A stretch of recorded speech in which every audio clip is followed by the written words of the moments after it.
Si empiezas a leer la Biblia desde el comienzo, llegarás a más o menos la mitad del segundo libro, Éxodo, y encontrarás un montón de leyes antiguas. Harás esto, no harás aquello.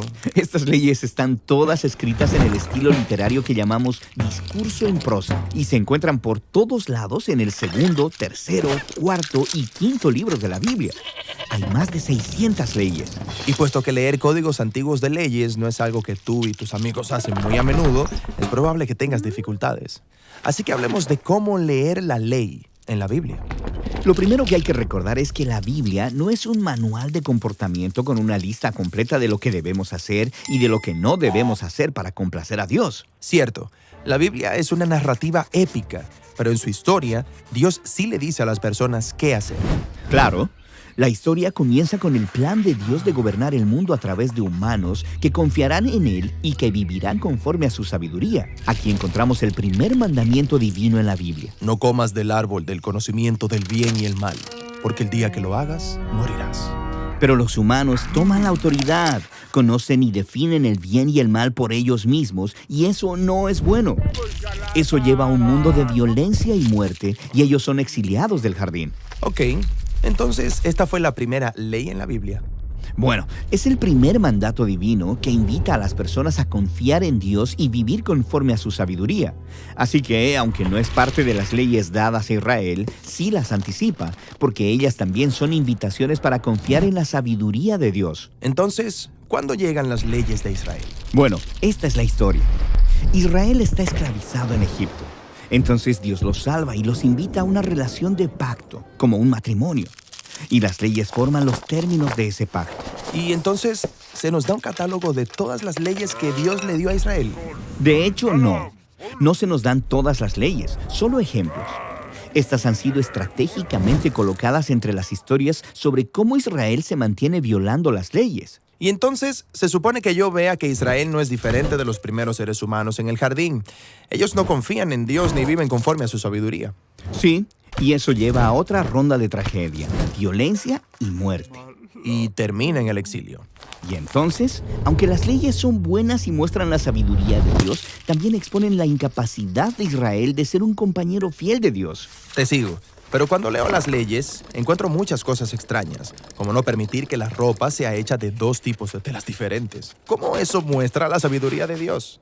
Ok, es importante notar que muchas de estas leyes son símbolos rituales antiguos que separaban a Israel de las otras naciones, es decir, los hacían santos. Entonces, algunas leyes hacían de Israel distinto a las naciones vecinas, mientras que otras leyes los apartaban de cosas que en su cultura simbolizaban muerte, enfermedad y corrupción moral. Bueno, pero ¿qué hay de los rituales para matar animales?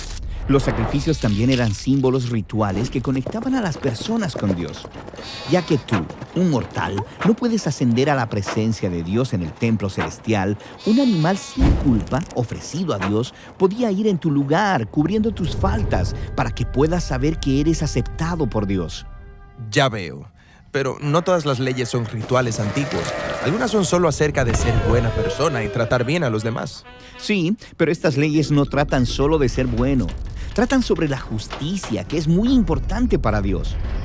En la primera página de la Biblia aprendemos que todo ser humano es hecho a imagen de Dios y merecedor de dignidad.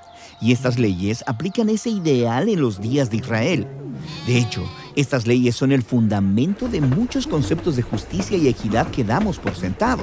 Pero algunas de las leyes no parecen justas, como las leyes que permiten la esclavitud. Bueno, si miras estas leyes en su contexto cultural antiguo, verás que Dios está trabajando con Israel como los encontró, impulsándolos hacia la justicia. Entonces, la esclavitud no es abolida, pero sí es socavada. Por ejemplo, se suponía que Israel recreara la liberación del Éxodo al liberar a los esclavos y perdonar todas las deudas cada 7 años. Esto fue revolucionario en el mundo antiguo. Bien, ¿qué hay de todas las leyes acerca del descanso del Sabbat cada 7º día y de todas las fiestas de 7 días? Quiero decir, ¿por qué todos esos 7? Bueno, todas estas leyes acerca del tiempo sagrado se conectan con la narrativa de la primera creación en Génesis. Dios trae orden a partir del caos en 6 días y cada uno tiene un claro principio y final. pero cuando llegas al séptimo día no tiene final. Eso es porque está señalando hacia el ideal de que los humanos colaboren con Dios en su gobierno y su descanso. Todas estas fiestas de 7 días son rituales que simbolizan el verdadero propósito y el futuro de la humanidad. Está bien. Entonces, todas estas leyes dadas a Israel encajan en esas categorías básicas. Sí, y cada categoría expresa un ideal central de la sabiduría de Dios. Las leyes muestran cómo estos ideales deben ser aplicados en la cultura del antiguo Israel. Pero, como la historia deja claro, Israel falló en cumplir la ley una y otra vez. ¿Cómo logrará Dios que los humanos confíen en su sabiduría? Bueno, Moisés y los profetas después de él confiaron que un día Dios transformaría el corazón humano para que las personas puedan ser compañeros fieles del pacto, confiando en su sabiduría. Esto nos lleva a la historia de Jesús. Sí, Jesús dijo que vino a cumplir la ley. Cierto, Él fue el compañero fiel del pacto que Israel y toda la humanidad fueron creados para hacer, pero que fallaron en alcanzarlo. Jesús vivió conforme a los ideales divinos en los que se basaba la ley, y Él enseñó que todas las leyes se cumplen cuando amas a Dios y cuando amas a tu prójimo como a ti mismo. Y Jesús prometió que el Espíritu de Dios vendría y transformaría a sus seguidores para que ellos también pudieran vivir de esta manera. Así que cuando los seguidores de Jesús leemos estas leyes hoy, necesitamos recordar que fueron dadas a Israel en su contexto cultural antiguo. No podrías seguir muchas de ellas, incluso si lo intentaras. Pero lo que puedes hacer es ver la sabiduría de Dios en las leyes. Sí, y confiar en que el Espíritu de Dios puede guiarte a aplicar esa sabiduría conforme aprendes a amar a Dios y amar a tu prójimo como a ti mismo.